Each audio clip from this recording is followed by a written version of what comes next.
Encore le Burkina Faso. Pourquoi le Burkina Faso? Les ennemis de l'extérieur et de l'intérieur ne veulent pas que le Burkina prospère. Le régime du capitaine Ibrahim Traoré, président du Burkina Faso, doit tomber. Incroyable, n'est-ce pas? Pourquoi cet acharnement? Pourquoi il n'arrive pas à dormir? Parce que le capitaine Ibrahim Traoré est au pouvoir. Moi, j'essaie de faire une analyse des événements récents qui se sont passés et essayer de comprendre cette histoire, essayer de comprendre la profondeur, ce qui fait que l'Afrique, si elle ne se réveille pas, sera à jamais à genoux. Les ennemis de l'extérieur sont angoissés, sont tourmentés, n'arrivent pas à dormir.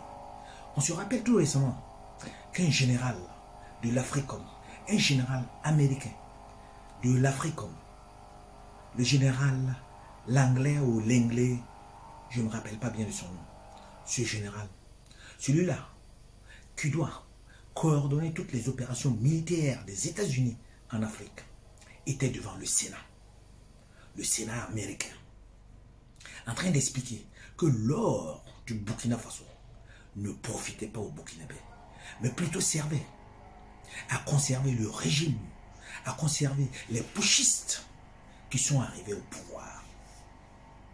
Et ce or-là servait à payer des mercenaires pour qu'on protège justement ce régime, le régime au Burkina Faso. Et récemment également, on a observé une certaine subversion sur la toile. Des influenceurs qui sont sortis à gauche à droite pour essayer de stigmatiser une communauté, pour essayer de stigmatiser la communauté Peul en appelant les autres Peul à se rebeller. Car les Peul, une ethnie qui se trouve au Burkina Faso, au Mali, au Niger, était sur le point d'être génocide. Les gens sont trop forts. Des mercenaires ont éliminé des personnes, ont filmé ces actes d'atrocité et les ont mis sur la toile en accusant les VDP, c'est-à-dire les volontaires pour la défense de la patrie au Burkina Faso, en disant que c'était eux qui manquaient de formation militaire. C'est eux qui sont en train d'exterminer la communauté Peul.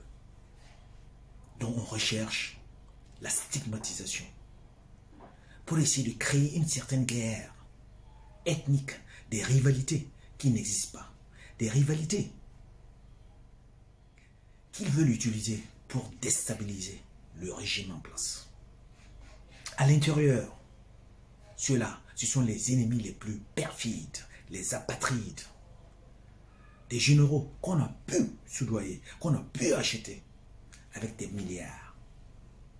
25 milliards de francs CFA à un général, un apatride qui est prêt à ensanglanter son pays, qui est prêt à tuer les habitants de son pays, qui est prêt à tuer les fils de son pays. Et ce général avait son plan. Car le plan, il est concocté depuis l'extérieur. Et le capitaine Ibrahim Traoré, président du Burkina Faso, l'a si bien dit, que autour de la lagune, ils sont en train de se concerter, ils sont en train de se réunir, parce qu'ils veulent reproduire le scénario de 1987. Ibrahim Traoré, capitaine, président du Burkina Faso, avec 25 milliards de francs CFA, on a pu acheter celui-là. Il devait procéder par des attaques de drones kamikazes dans la zone de Diapala. Créer les fusions, créer la subversion, créer un désarroi, un chaos, de telle sorte que cette localité se rebelle et que les autres commencent à faire la guerre. Que le Burkina retourne dans une instabilité que eux préfèrent. Des audios ont fuité. Il y a une audio que j'ai pu écouter. Et là, je suppose que c'est un supérieur, c'est un cadre supérieur de l'armée qui était en train de parler. Il expliquait que pour les forces de défense de la sécurité, les FDS, on pouvait recruter certains éléments. Les VDP, c'était beaucoup plus facile. Il faut de l'argent. Car les VDP, les volontaires pour la défense de la patrie, au fond, ce à quoi ils s'attendaient, ce n'est pas ce qu'ils sont en train de voir. C'est lui-même qui est en train d'expliquer.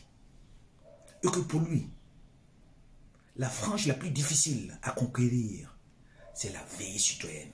Vous savez, la veille citoyenne, ce sont ces personnes-là qui se réunissent jour et nuit, qui veillent autour du rond-point pour le capitaine Ibrahim Traoré, pour le président du Faso.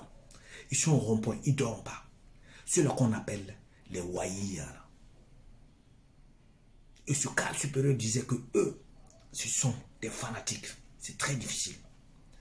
Et pour lui, il fallait agir rapidement. Il ne fallait pas laisser le temps à l'AES de créer une armée conjointe.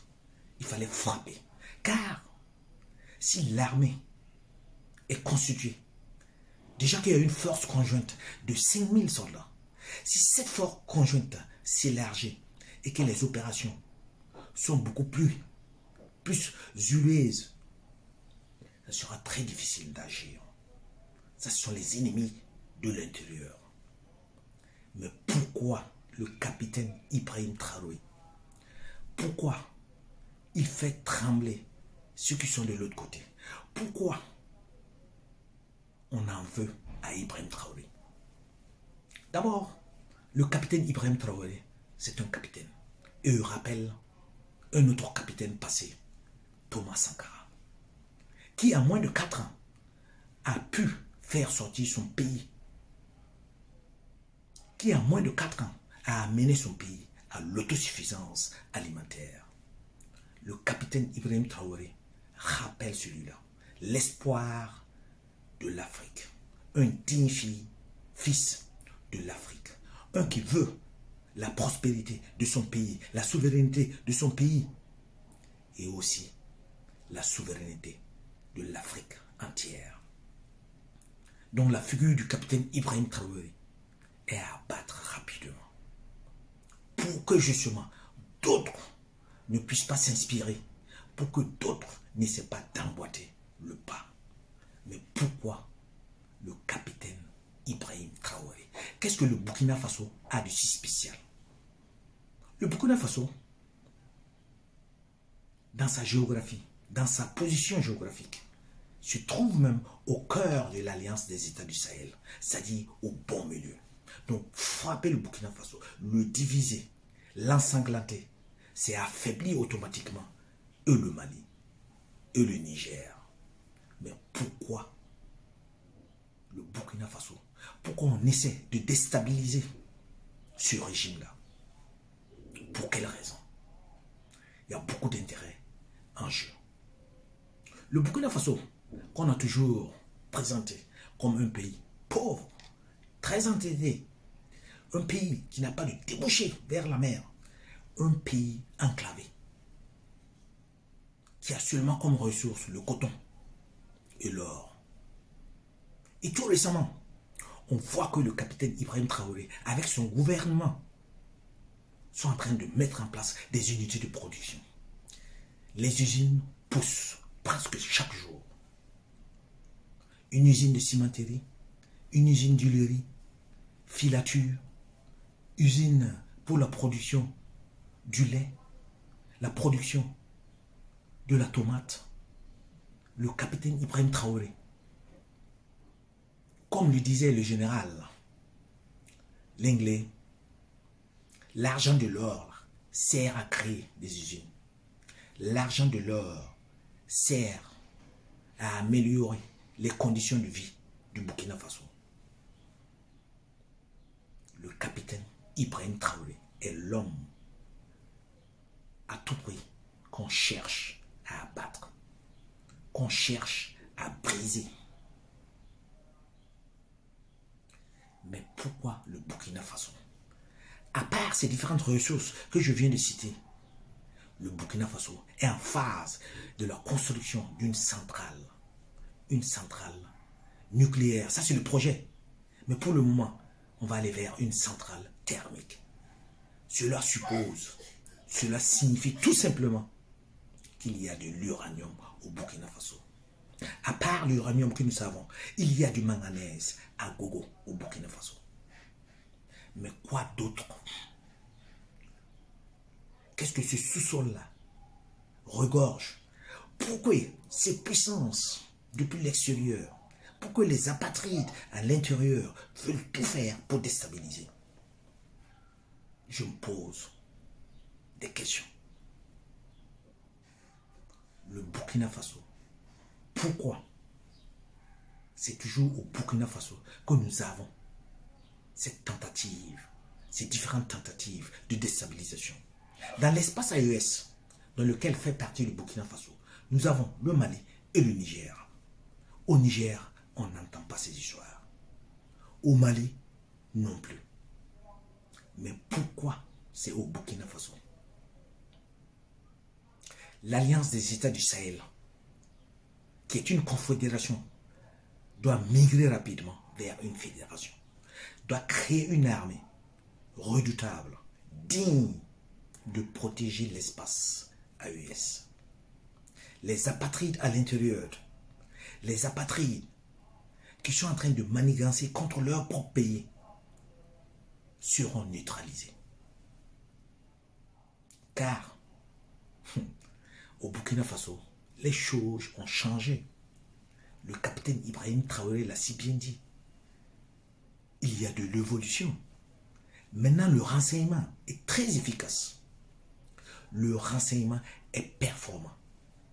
Et le Burkina a des alliés stratégiques sur lesquels il peut se reposer. Le capitaine Ibrahim Traoré, président du Burkina Faso, du courage. Le peuple entier est derrière toi. Les Waïnyala sont derrière toi. La veille citoyenne est en train de regarder. La veille citoyenne veut le bien du pays. Capitaine Ibrahim Traoré, du courage.